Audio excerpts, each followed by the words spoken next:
So let's just start the class.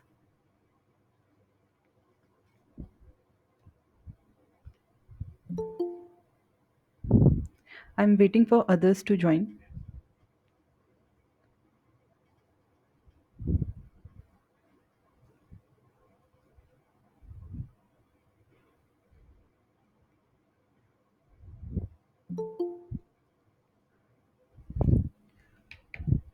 I hope my screen is visible to everyone. Can any one of you confirm it?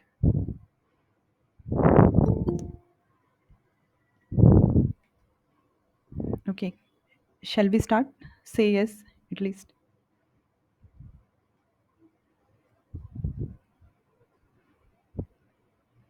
Okay. Let's just start. No, ma'am, the screen is not yet visible. Okay, my screen is not visible to you. No, ma'am. Okay, it's the problem with other one also? With other students? Yes, ma'am. Okay, let me see. Let me see what is the problem.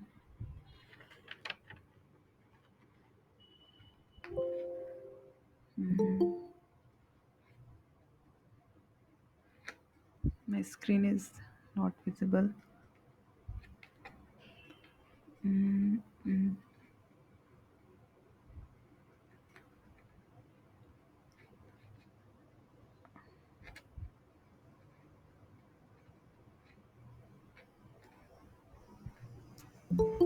I think some problem is coming. I will see. I will see.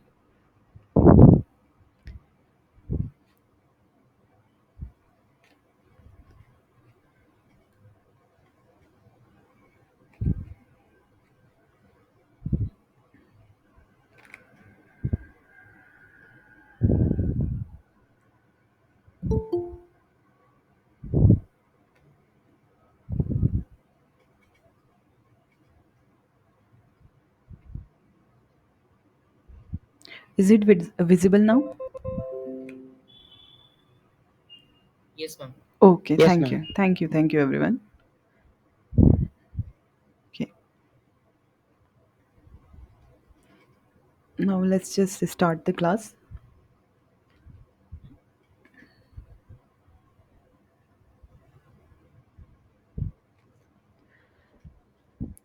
This is the first question. The total angular momentum J of the ground state of oxygen nucleus is. You need to find out the total angular momentum of oxygen nuclei. This came in GATE 2022. Now, to solve this question, what you need to do? You need to fill these sublevels.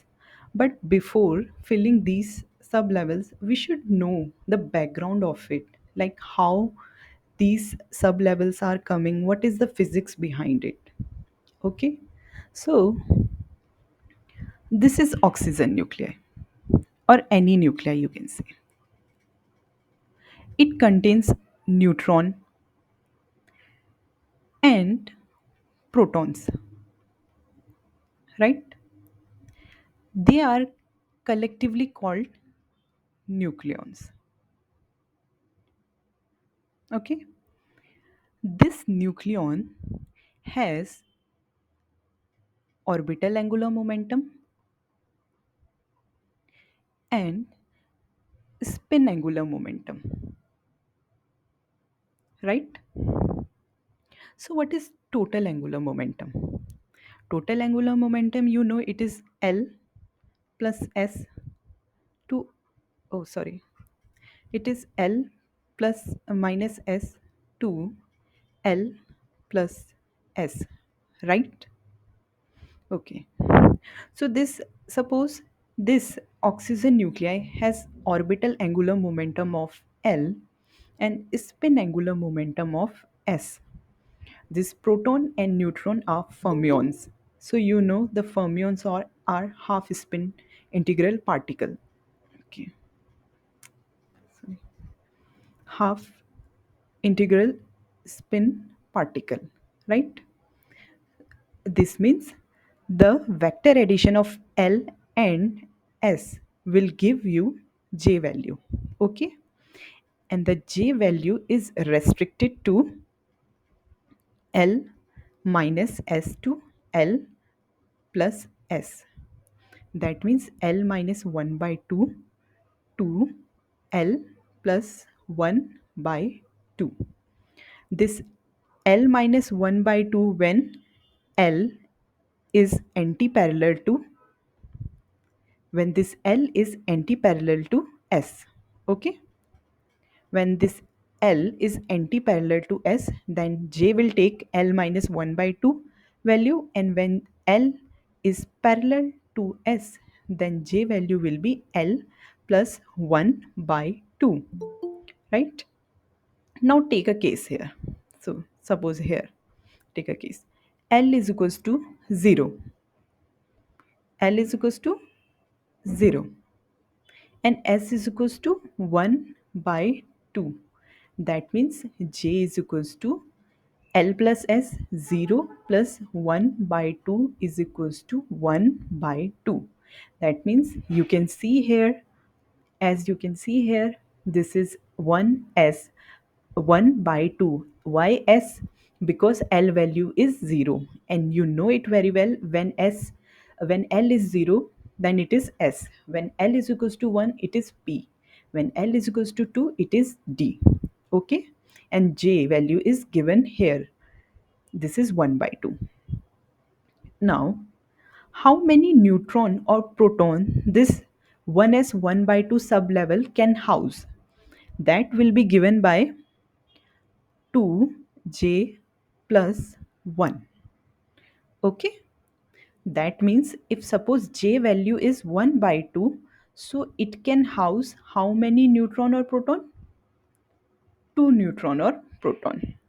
Got it? This I have explained about this state. This state. This is. If you take uh, this case, L is 1 and S is equals to 1 by 2.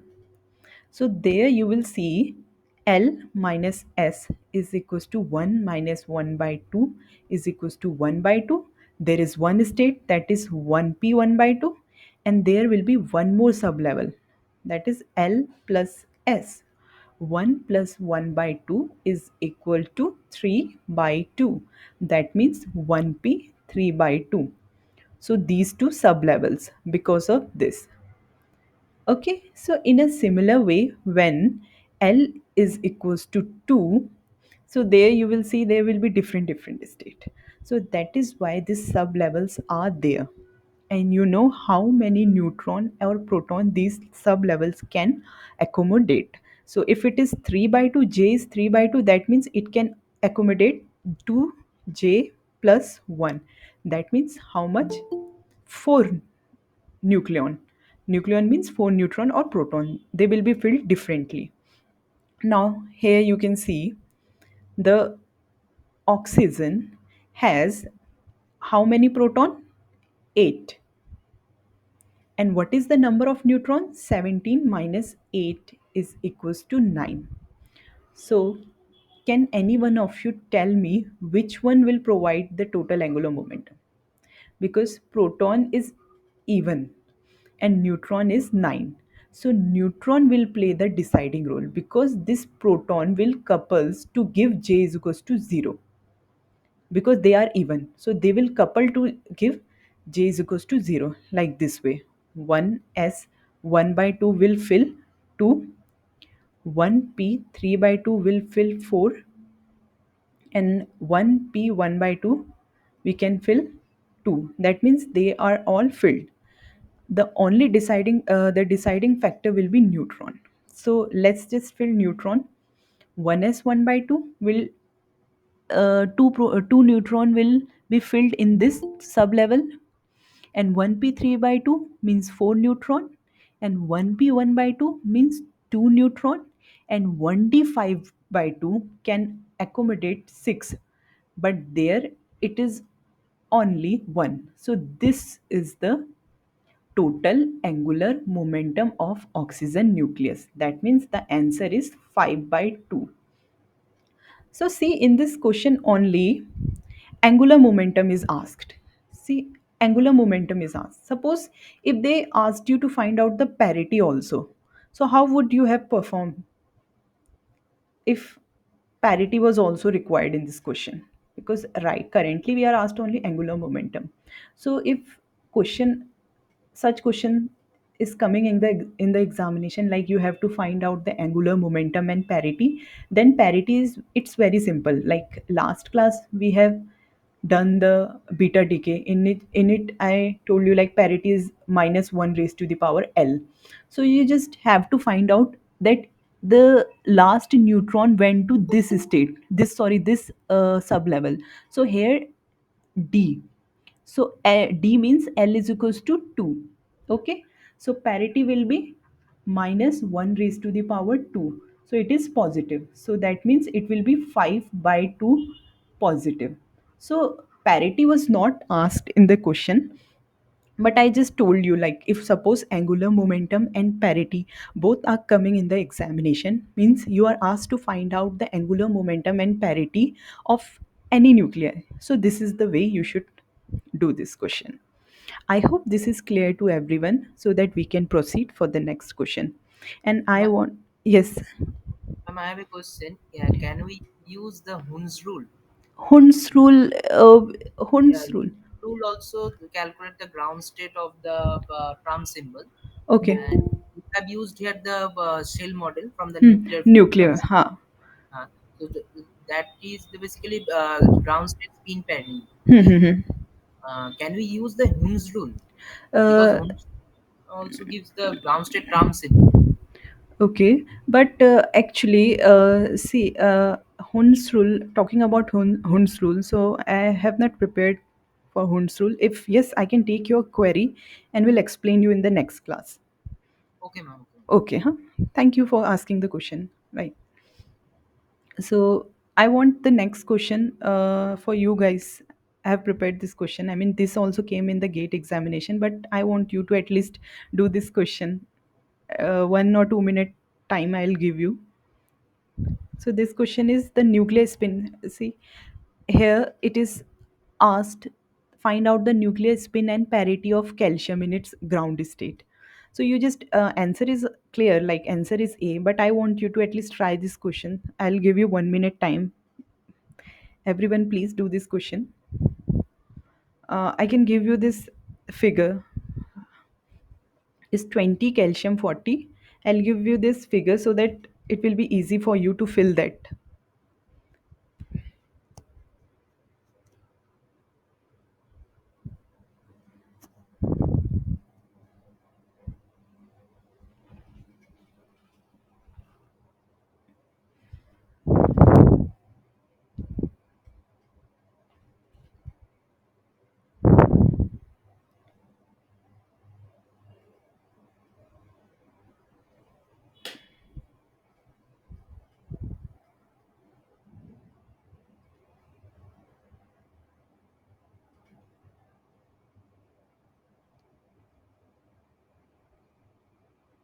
Ma'am, 0 plus. Yes, correct.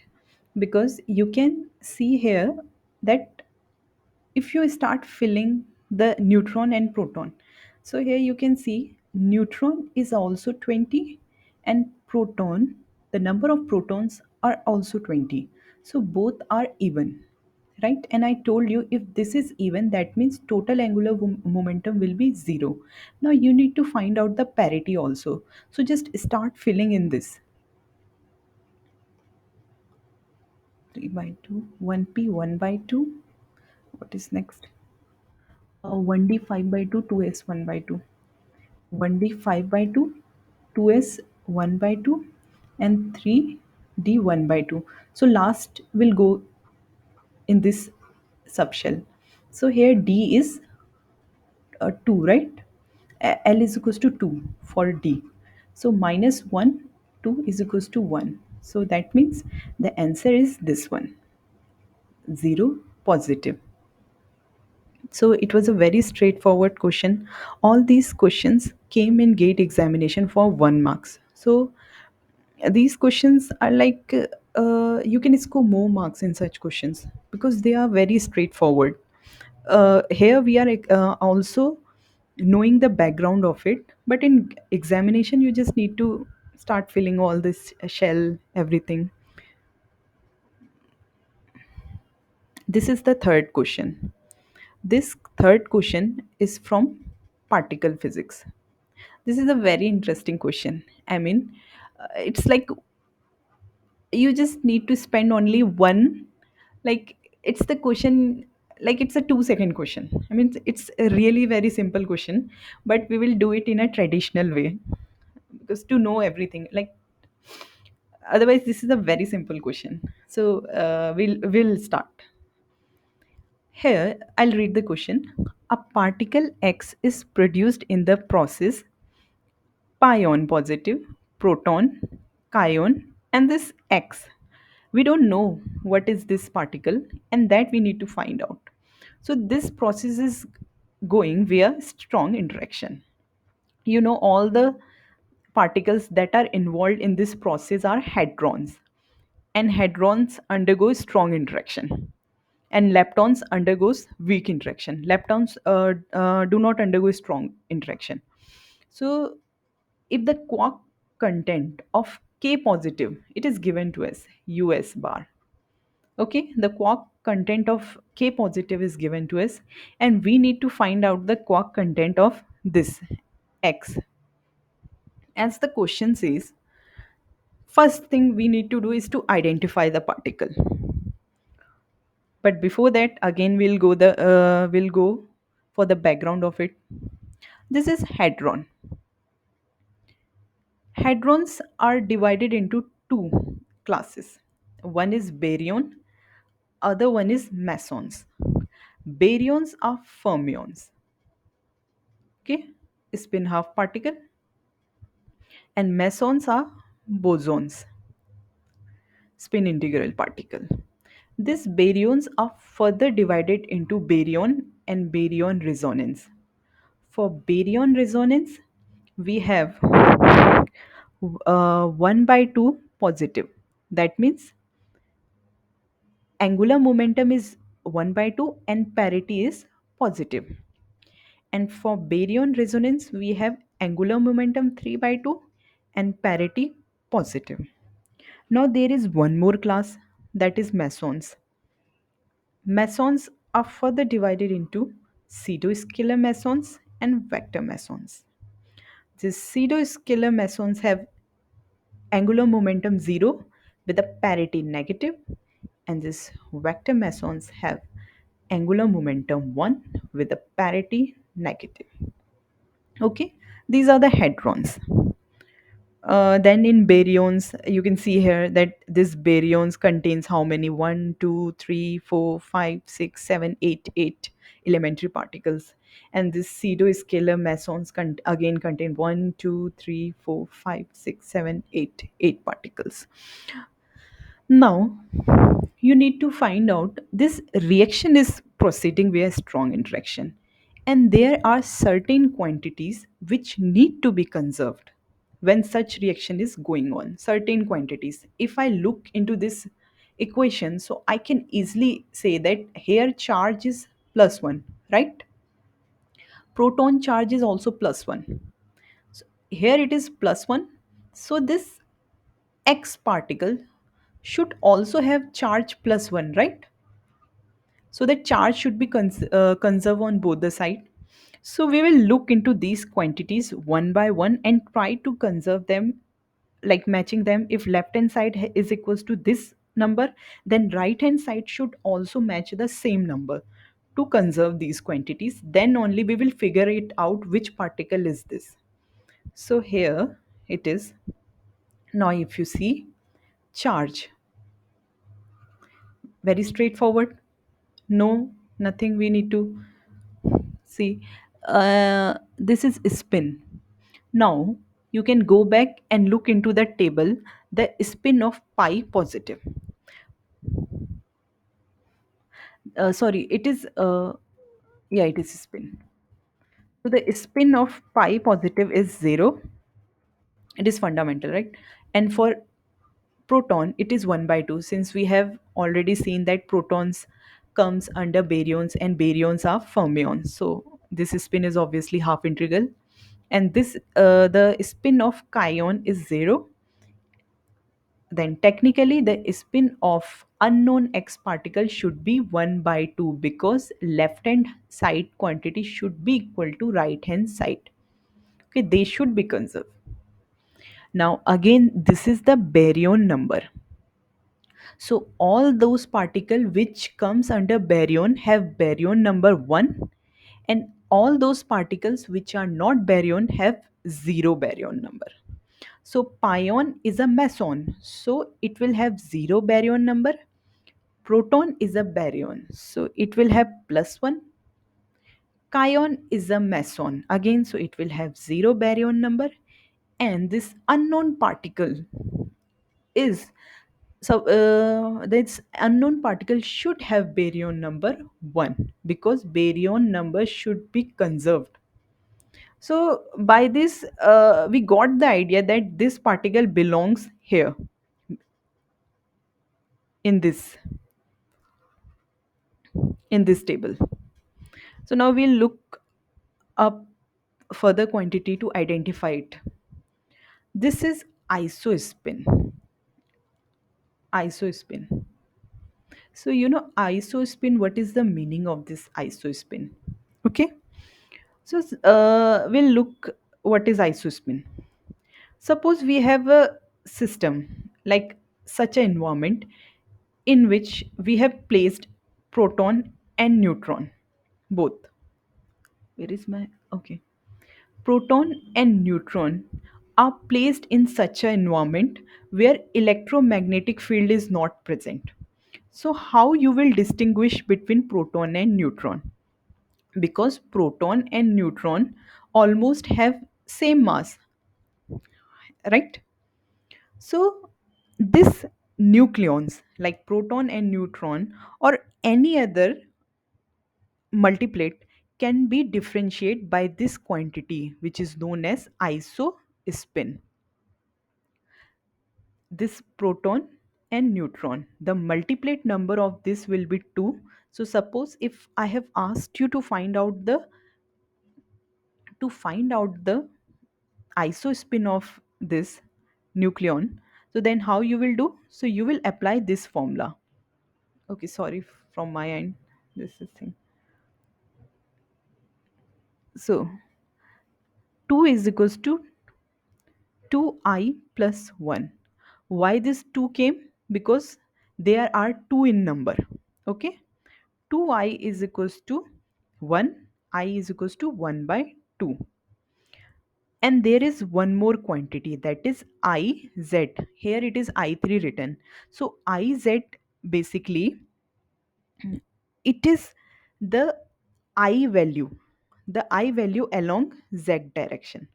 So the I value along z direction is called iz, and the iz value varies from minus I to I, right? Now I'll show you how this value came here. So this is wrong. I mean this I'll show you. First is pion, right? Pion are triplet. So how many of them are there? 3. 3, 2I plus 1 is how much? 2I is equals to 2. I is equals to 1, right? So Iz will vary from minus 1 to 1. That means Iz will have 1, 0, 1. So that means pion will have value. I will remain the same for everyone. Only thing will change this Iz value. So this is 1, 1, this is 1, 0, and this will 1 minus 1. So here the value will be 1. Okay, 0, it is wrong. And for pion, what will be the sorry, for proton, what will be the I value? So I told you here it is I value came 1 by 2. So it will be 1 by 2, correct. And for cation, it will be, cation has how many multiplet? Cation, where is cation? So cation has 2. So that is 1 by 2. The multiplet number is 2 for cation. 2. That means 2I plus 1 is equals to, I is equals to 1 by 2, right? And cation will and Iz will be 1 by 2 minus 1 by 2. right? So K positive will have value 1 by 2 1 by 2, and K negative will have value 1 by 2 minus 1 by 2. That means I will remain the same, only Iz value will vary. So here it will be 1 by, so here it will be 1 by 2, and this will become 1. Sorry, this is wrong here, this I value is wrong, so what I am doing is correct. This is 1 by 2 and this is 1, right? Now Iz value. So Iz value I already found out. So it, for pion it will be plus 1. For pion it will be plus 1, and for proton it will be 1 by 2, and for cation it will be 1 by 2, and for this again it will be plus 1 to balance both side, right? Any doubt here? Now the next thing is strangeness. Strangeness basically means there are certain, there are certain particles whose formation are governed by strong interaction, but they decay via weak interaction, so they are known as strange particle. If you look here for pion, so the pion here has zero strangeness. And how this strangeness is coming, you don't need to learn it by heart. If you know the formula of Gell-Mann-Nishida formula, so the Gell-Mann-Nishida formula is Q is equals to I3 plus B plus S by 2. This B is baryon number, and this I is, sorry, this is IZ, I3 or IZ, whatever you can write. It's up to you. Okay. And this is Q is charge. So if you suppose you need to find out the baryon number, oh, sorry, the strangeness of proton, I'll find out the strangeness of proton. Ma'am, Yes. hypercharge is only B plus S, or the Yes. other charm. This has to be added, ma'am? Hypercharge is B plus S. Okay, so if I'm finding the strangeness of proton, proton has charge 1, I3 is 1 by 2, as we have calculated in the next previously, and baryon number is 1 plus S by 2, right? 1 minus 1 by 2 is how much? 1 by 2, right? 1 by 1 by 1 minus 1 by 2 will be 1 by 2, and this 2 will go here. Okay, this is S plus 1, so this is 1 and this is 1, so 1 1 will cancel and it will be 0. So see, the strangeness of proton is 0. So similarly you can find out the strangeness of any particle if you know. So if you are very good in memorizing things, you can memorize this whole table, but if suppose someone who is not good at it memorizing things, so you can apply this formula. I mean, this formula is there, Q is equals to I3 plus B plus S by 2. I3 is just the Z component of isospin, Q is charge, and B is baryon number. From that, spin strangeness will come. Okay. So now you can see here. Here you can see strangeness is 0 for pions and it is 0 for proton also. But it is plus 1 for cions positive. Now, so technically, not technically, so it should also have, the unknown particle should have strangeness minus 1, so that plus 1 and minus 1 will give 0, because left hand side the strangeness is 0. Now just we can identify which particle is this from this list. This is charge is plus 1, I is plus, I3 is plus 1, baryon number is 1, strangeness is minus 1, hypercharge is 0 because B plus S hypercharge, that means it is this particle.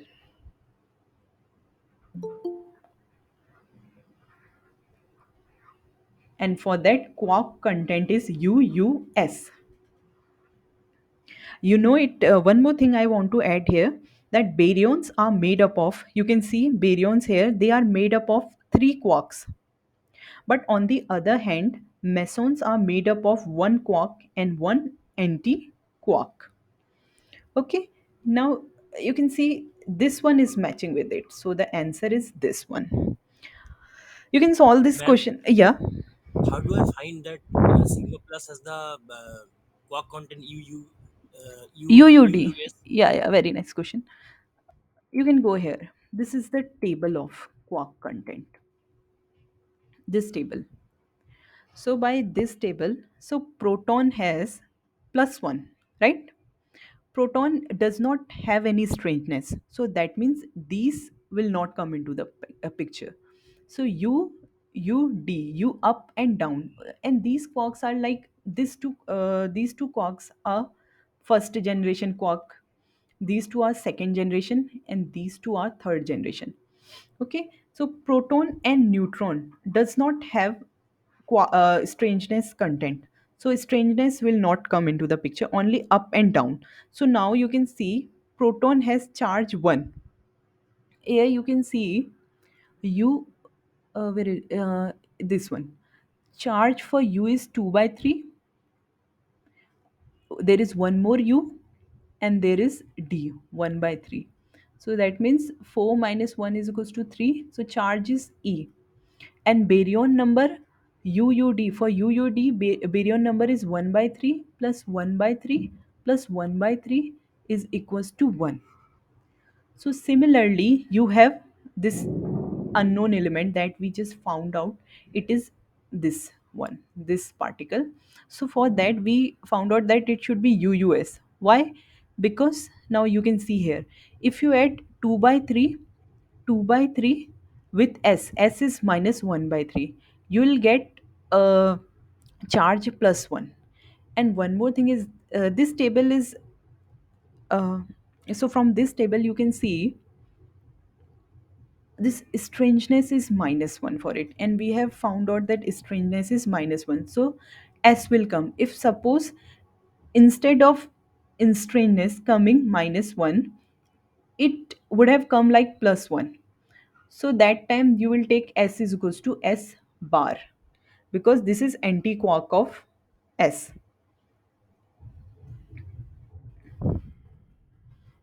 Now you can do this quark content table by yourself by looking into charge or other values. This is like you can take it as a homework. I mean, for one, I have done for neutron. I mean, why it is U D D, because U has charge 2 by 3 and D 1 by 3 minus 1 by 3. So it is 0. Charge is 0 and neutron has charge 0, and there is no strangeness involved in this. And now you can see if here that one strangeness is coming, so there is S. One strangeness is coming, so there is S. And when there is two strangeness coming, so there are two S. So this way. Okay, I hope this question is clear to everyone. The other way you can, like, you can easily look into the option that which one is correct. So you know it very well that this is a baryon. You know it very well, this is a baryon, and strangeness is coming.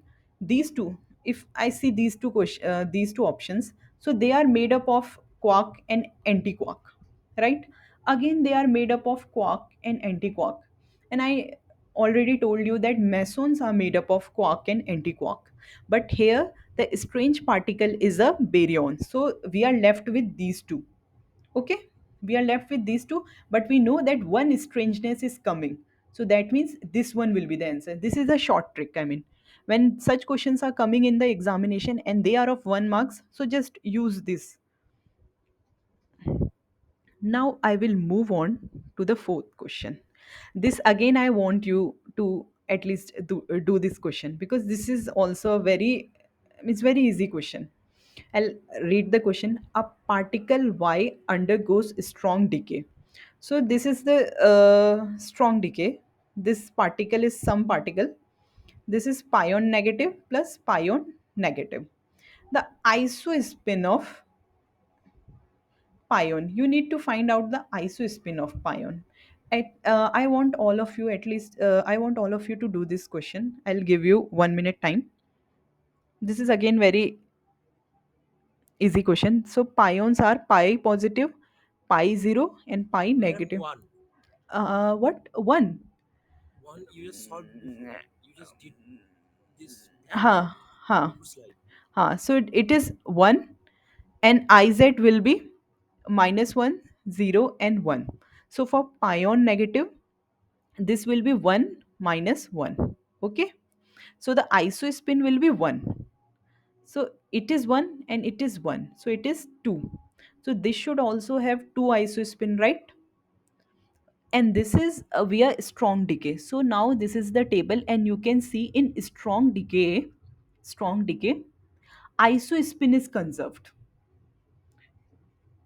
So that means isospin should be conserved in a strong decay. So that's why the y is equals to 2 value.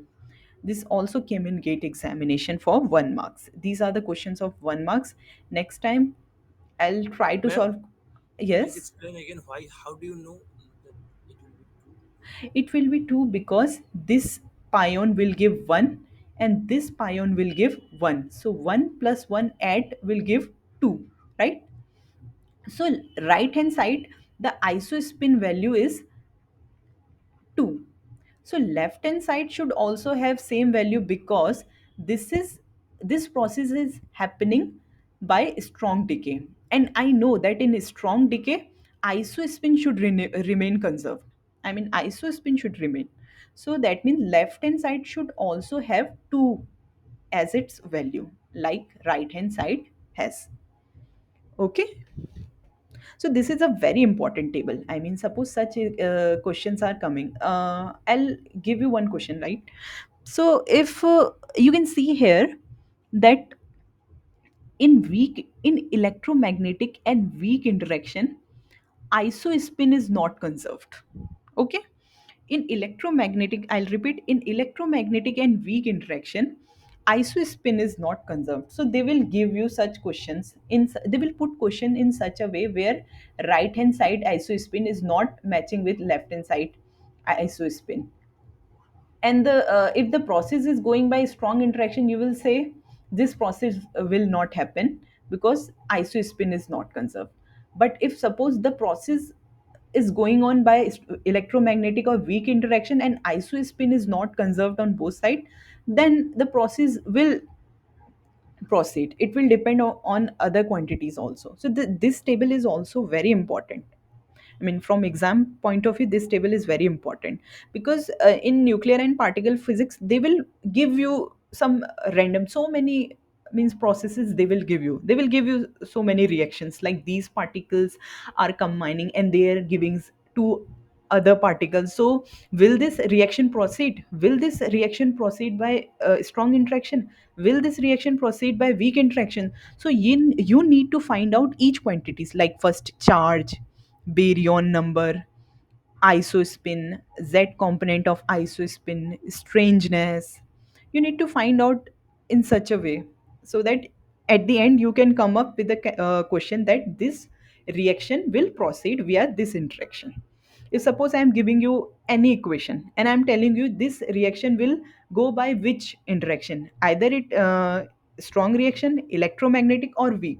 So you need to calculate these quantities to come up with the answer that this will go by this interaction. Okay. I hope it is. Ma'am, how do you know that uh, Hmm. this interaction always goes through strong interaction? How I do you know? mean, In this case, actually, you do not know the y particle. yeah, I don't know the y particle, but in question it is given that it is going by strong decay. And I know this table because this table is this all this thing has been this always this all these quantities and how they are behaving with interaction, with which interactions. So they are all by scientists have discovered all these things, that this particular identical part, sorry, that this quantity will remain conserved in this interaction or in that interaction. So this is already proven. Okay. And in question it is given it is strong decay. So in strong decay, isospin should remain conserved. If it is not conserved, then you cannot say, you are not sure about it. So these are proven by scientists. those who have done discoveries, those who have spent their time in particle physics discovering different particles. So in particle physics, if you see, there are CP violation, there are everything. If you read this Particle Hunter or Griffith's book, you'll find so many things. So these are already proven, I mean, these things. Can we proceed to next question? Okay, this is the question from the last class. I did something wrong in it. The answer is same, but I did something wrong. I'll again explain it quickly. So this is the same way. Like this is the nitrogen. It has proton, number of proton 7, and neutron 7 minus 13 minus 7 is equals to 6. So this is what, this is even, so this won't contribute, and this is 7, so this will contribute. 1s 1 by 2, 1p 3 by 2, 1p 1 by 2. So here it will be 2, here it will be 4, it will be 1 here. So the ground state will be minus 1 raised to the power 1, that means minus. The ground state has negative parity. And okay, and this is going by first forbidden beta decay. This beta decay, first forbidden beta decay, second forbidden beta decay, this we have covered in the last class. So those who are new here, here they can see this is a question from the previous class. So the first forbidden beta decay, we have done this in previous class. L is equals to 1. So delta I value will be 0 plus minus 1. These are the rules. These are the parity and angular momentum selection rules for first forbidden beta decay. And parity will change. So that means in these two, parity is not changing. So we are left with this. But again, as we have found out, in the ground state, the nitrogen has negative parity. So this question, this answer will be this option. So I have did something wrong in the last class, so that's why I have taken up this question in this class. Okay, moving on to the next question. This is gate 2020 question. I'll take a 1 minute pause.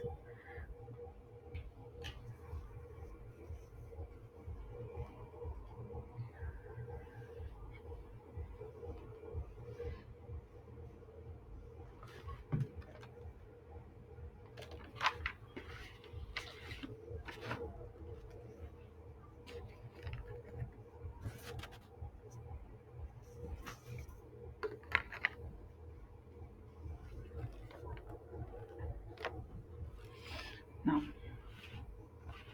first I will read the question.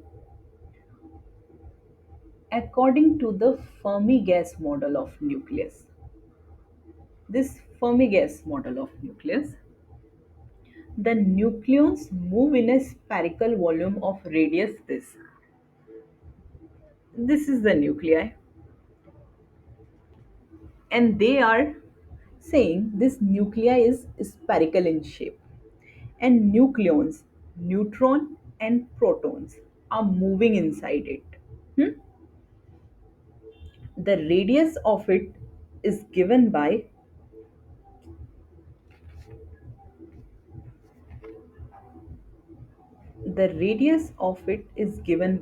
r, and the value of r is also given, r naught a 1 by 3. R naught is a constant and A is a mass number. Okay. Now the Fermi energy of nucleus EF is proportional to, you need to find out the Fermi energy of nucleus this. First of all, let's just discuss this Fermi model of nucleus. Hmm? So what is this Fermi model of nucleus? It is a state of matter which is n group of many non-interacting fermion. Suppose this is a nuclei, and it contains so many nucleons, and we know that nucleons are neutron and proton, and they are fermions. So suppose they are lying in this constant potential and they are non-interacting particle, right? So they will follow a statistics which is known as Fermi-Dirac statistics. This statistic will help us to determine the energy distribution of these fermions, right? I'll again repeat, like it is a state of matter, you can say, in which there are non-interacting fermions, and these fermions are there in the potential, and this potential is due to the other fermions that are present there, and these fermions are non-interacting, and they will follow a statistic which is known as Fermi-Dirac statistic, and this statistic will help us to find out the energy distribution of these fermions. This is the case of 3D. So in 3D, we call it Fermi sphere. Means these fermions will form like a Fermi. This Fermi gas will form a Fermi sphere. Okay? And these fermions are neutron and proton, and they are moving inside a Fermi sphere. The radius of it is given r is equals to r naught a 1 by 3. You need to find out the Fermi energy. So this is the formula of Fermi energy. If this formula is from statistical mechanics, you know, in statistical mechanics we find out this formula for Fermi sphere, sorry, formula for energy distribution of fermions that are there inside the Fermi sphere. So this formula this is a straightforward forward formula. It is for 3 dimension. In 1D the formula is different. Now you can do this question. This is V, volume, and volume for a sphere is 4 upon 3 pi r cube, right? And this r is equals to r naught a 1 by 3. Put this in formula, you will get 4 pi by 3 r naught cube a. Now again put the value of v here, put the value of v here and solve it. Like this will go 9 pi and 4a, and this will come out r cube. This r cube will cancel this r, so f- Fermi energy will be inversely proportional to r naught square. So this is very straightforward formula, but the only thing, the key factor is this formula. Like this question was very straightforward, but this formula you need to you need to know, you should know this formula, and this formula is from statistical mechanics. If you have gone through statistical mechanics, you might be knowing this formula. So we are done with today class. If you have any doubt, you can ask me. Otherwise we will end this session, and you can give me feedback like for next class what all the topics that I can select.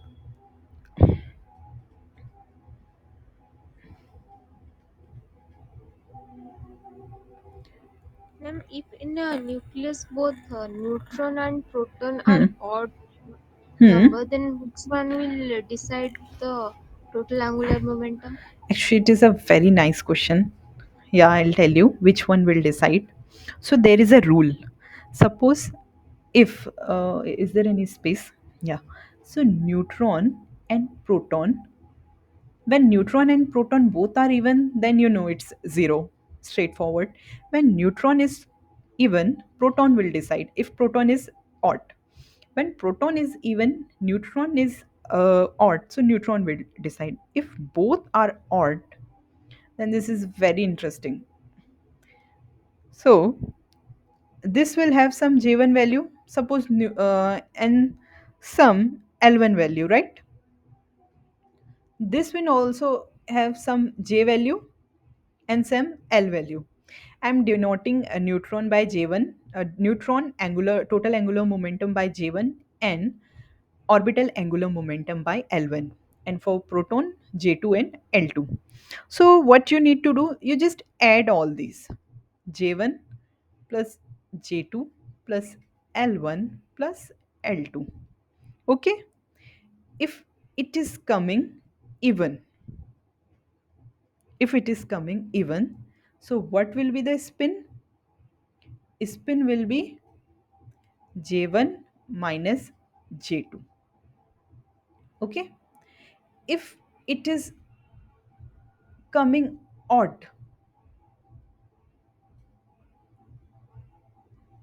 then this will be, oh sorry, not spin, J value, sorry.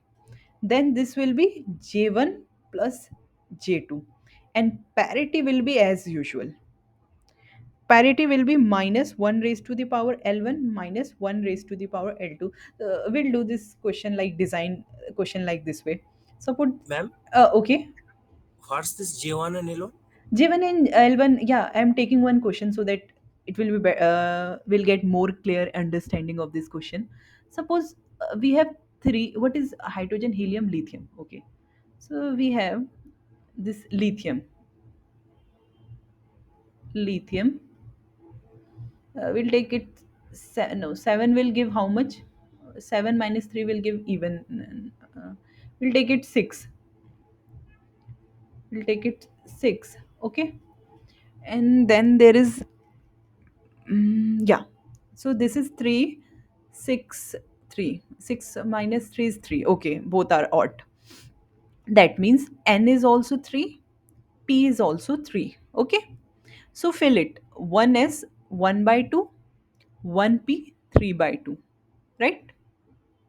So 1 s 1 by 2 will contain 2 neutron, and this will contain 1. Similarly, 1s 1 by 2 will contain 2 proton, and 1p 3 by 2 will contain 1.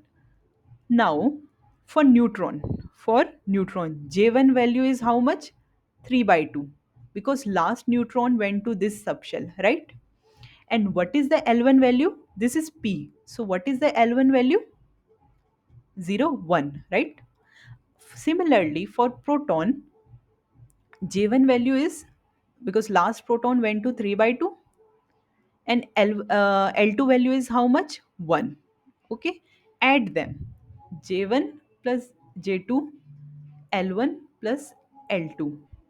So 3 by 2 plus 3 by 2 plus 1 plus 1.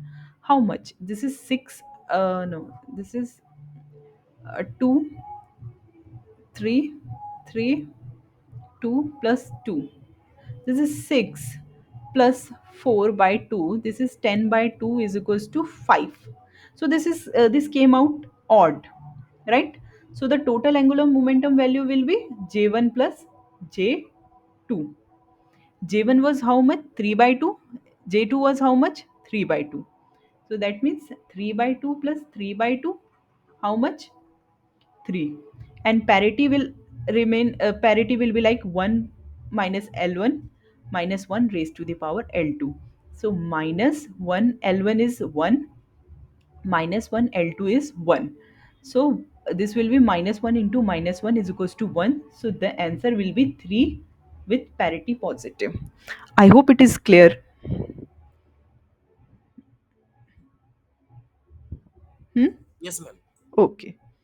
Then thank you everyone for joining the class. Okay. Now I'll end the meeting. Okay. Thank you everyone again.